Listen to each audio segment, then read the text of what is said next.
Assalamualaikum warahmatullahi wabarakatuh. Allahumma shalli ala sayyidina Muhammad wa ala ali sayyidina Muhammad. Allahumma shalli sholatan tunjina biha min jamil ahwali wal afat wa taqaddilana biha jami'al hajat wa tutahhiruna biha min jami'i wa tarfa'una biha indaka ala darajat wa tubalina min jamil khairati fil hayati wa ba'dal mamat. Yang saya takdimi pengasuh pondok pesantren Zainul Hasan Genggong, Kiai Haji Muhammad Hasan Taufilallah SHMM. Yang saya takdimi Rektor Universitas Islam Zainul Hasan Genggong, Bapak Abdul Aziz Wahabi AMAG. Yang saya hormati Dekan Fakultas Tadris Umum serta dosen pengampu penelitian kuantitatif, Ibu Wahyu Lestari MPD. Di sini saya akan menjelaskan tentang materi paradigma. Apa sih paradigma? Paradigma pertama kali diperkenalkan oleh Thomas Kuhn pada tahun 1962. Lalu dipopulerkan oleh Robert Friedrich pada tahun 1970. Menurut Kant, paradigma merupakan cara mengetahui realitas sosial yang dikonstruksi oleh mode of truth atau mode of inquiry tertentu yang kemudian menghasilkan mode of knowing yang spesifik. Banyak sekali pengertian tentang paradigma. Menurut Bogdan dan Bicklin, paradigma merupakan kumpulan longgar dari sejumlah asumsi yang dipegang bersama, konsep atau proposisi yang mengarahkan cara berpikir dan penelitian. Sedangkan Guba menyatakan suatu paradigma dapat dirincikan oleh respon terhadap 3 pernyataan yang mendasarkan. Yang pertama yaitu pernyataan ontologi, yang kedua ada epistemologi, dan yang ketiga ada metodologi.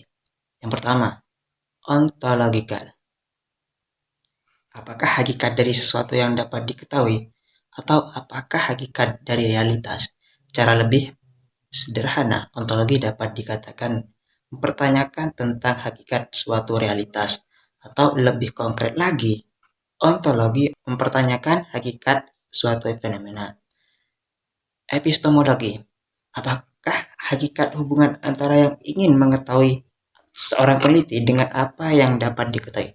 Secara lebih sederhana dapat dikatakan epistemologi mempertanyakan mengapa peneliti ingin mengetahui realitas, atau lebih konkretnya lagi, epistemologi mempertanyakan mengapa suatu fenomena terjadi atau dapat terjadi. Yang terakhir ada metodologi.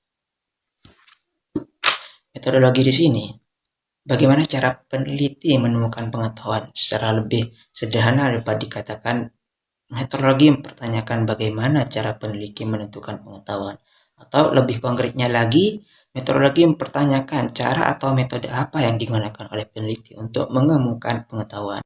Paradigma dan metodologi penelitian. Yang pertama ada paradigma penelitian kuantitatif. Paradigma penelitian kuantitatif merupakan suatu pendekatan penelitian yang dibangun berdasarkan filsafat positivisme. Positivisme adalah suatu aliran filsafat yang menolak unsur-unsur metafisik dan teologi dari realitas sosial, karena penolakannya terhadap unsur metafisis dan teologis. Positivisme kadang-kadang dianggap sebagai suatu varian dari materialisme.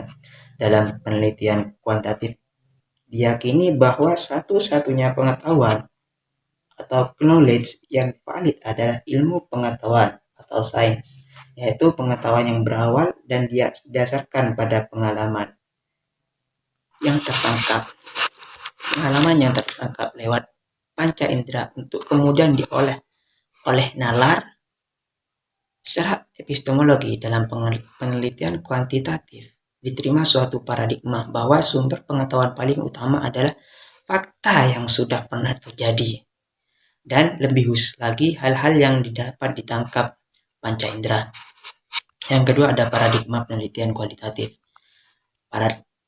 Penelitian kualitatif menggunakan paradigma interpretif atau fenomenologi yang menggunakan tradisi berpikir ilmu-ilmu sosial, khususnya sosiologi dan antropologi yang diawali oleh kelompok ahli sosiologi dari masa Chicago pada era 1920 sampai 1930 sebagai landasan epistemologi.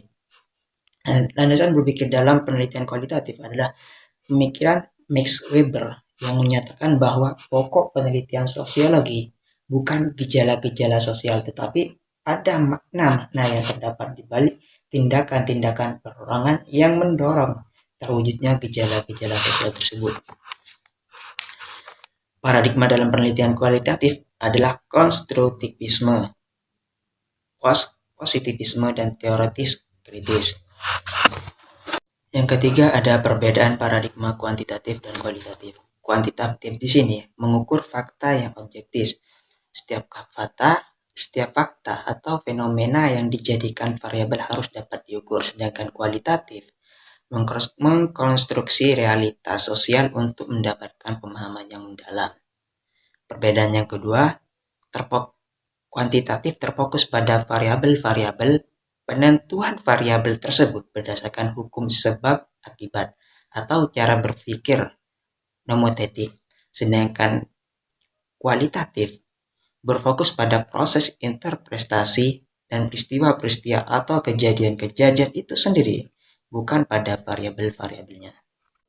Yang keempat, di sini ada kerangka berpikir kualitatif dan kuantitatif. Kerangka berpikir kualitatif seringkali disebut data kualitatif yang hakikatnya berisi uraian, narasi, atau pelukisan yang hampir terhindar dari jumlah kali bagi frekuensi atau presentasi.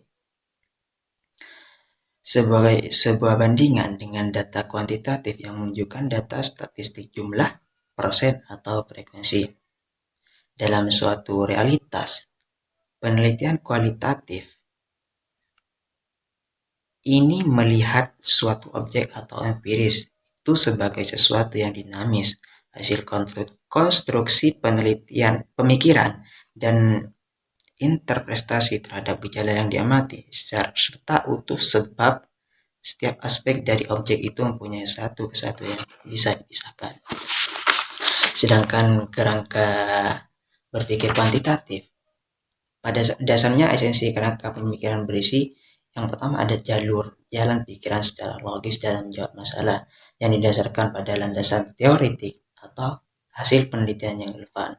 Yang kedua ada kerangka logika yang mampu menunjukkan dan menjelaskan masalah yang telah dirumuskan dalam kerangka teori.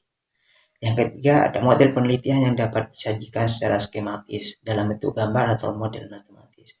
Yang keempat, dengan demikian uraian atau paparan yang harus dilakukan dalam kerangka berpikir adalah perpaduan antara asumsi-asumsi teoritis dan asumsi-asumsi logika dalam menjelaskan atau memunculkan variabel-variabel yang diteliti, serta bagaimana kaitan di antara variabel-variabel tersebut. Yang terakhir ada kapan penelitian memilih pendekatan kuantitatif atau kualitatif. Gampangnya saja di sini penggunaan metode kuantitatif apabila penelitian sudah jelas, masalah penelitiannya sudah jelas. Yang kedua ada peneliti ingin mendapatkan informasi yang luas dari suatu populasi. Yang ketiga bila ingin diketahui pengaruh, perlakuan atau treatment tertentu terhadap yang lain. Yang keempat, bila peneliti bermaksud menguji hipotesisnya penelitian. Yang kelima, bila peneliti ingin mendapatkan data yang akurat berdasarkan fenomena-fenomena yang empiris dan dapat diukur. Yang terakhir ada bila ingin menguji terhadap adanya keraguan-keraguan tentang validitas pengetahuan, teori, dan produk tertentu. Penggunaan metode kualitatif di sini yang pertama ada bila masalah penelitian yang belum jelas, masih remang-remang atau mungkin masih gelap. Yang kedua ada untuk memahami makna di balik data yang tampak. Yang ketiga ada untuk memahami interaksi sosial. Yang keempat ada memahami perasaan orang. Yang kelima ada untuk mengembangkan teori. Yang keenam ada untuk memastikan keberadaan data. Yang terakhir ada meneliti sejarah perkembangan. Sekian dari saya, kurang lebihnya mohon maaf jika ada salah kata.